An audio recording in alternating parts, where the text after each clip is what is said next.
गलती से भी दिखा के नहीं है।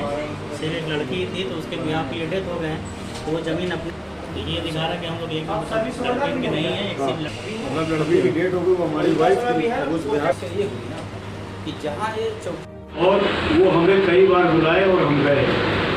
उन्होंने कहा भाई कुछ खर्च वर्च करो तो हम इस पर 467 लगा देंगे, इसमें बनता है आपका 470 तो बहुत लंबा कृत्य किया है आपके साथ। तो मैं 5 तारीख को दिन रविवार को गया इनके पास। तो मैं गया तो देखा कि अंदर मोहम्मद इरशाद बैठे हुए हैं और चौकी इंचार्ज से वार्ता हो रही है, दोनों मिठाई खा रहे हैं।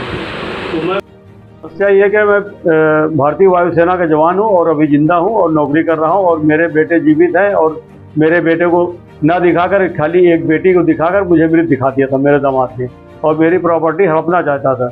उस सिलसिले में कर्नलगंज थाने में FIR है और उसकी विवेचना कटरा चौकी इंचार्ज हरिनंद सिंह कर रहे हैं। और मैं उनसे कई बार मिला, उन्होंने 20,000 रुपये की डिमांड की तो मैं 20,000 रुपये लेके वहाँ पहुँचा तो देखा कि मुजरिम उनके पास बैठा हुआ है और मुझसे कह रहे हैं मुजरिम का लोकेशन लीजिए। मैं उनको बोला कि साहब पैसा लीजिए, मुजरिम जेल भेज दीजिए, मुजरिम आपके पास बैठा हुआ है। तो मुझे उन्होंने कहा कि आप बगल में जाइए, बैठिए, मैं अभी आपसे कुछ बात करता हूँ, अभी मैं आपको बुलाता हूँ। मैं जैसे ही बगल बैठा वैसे ही उन्होंने मुजरिम को वहाँ से हटा दिया और मुजरिम चला गया। तो मैं उनसे पूछा साहब आपने क्या किया?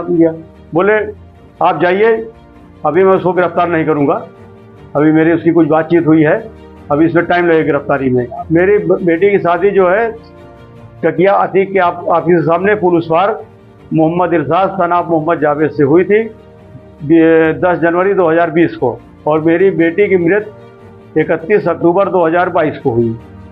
एक बेटा भी है और जो वो बेटे की देख रेख ठीक से नहीं कर रहा है, मैंने उसके लिए कोर्ट में एप्लीकेशन भी डाल दी और आज उसका कुछ प्रकरण था, अभी मुझे नहीं पता क्या फैसला हुआ। और उसने उसी औरत से शादी की जिससे उसका अफेयर चल रहा था। उसकी छोटी बहनों की शादी हो गई और ये उसके इंतजार में बैठी हुई थी। इसने उसको आश्वासन दिया था कि हम काम इसका ख़त्म करके आपसे शादी करेंगे और मेरी बेटी के 10 खत्म होने के 11वें महीने इसने शादी कर ली उसके साथ। मेरा नाम आफ्ताब अहमद, सन आप स्वर्गीय अजमत वली, निवासी ग्राम हटवा, पोस्ट अहमदपुर असरौली।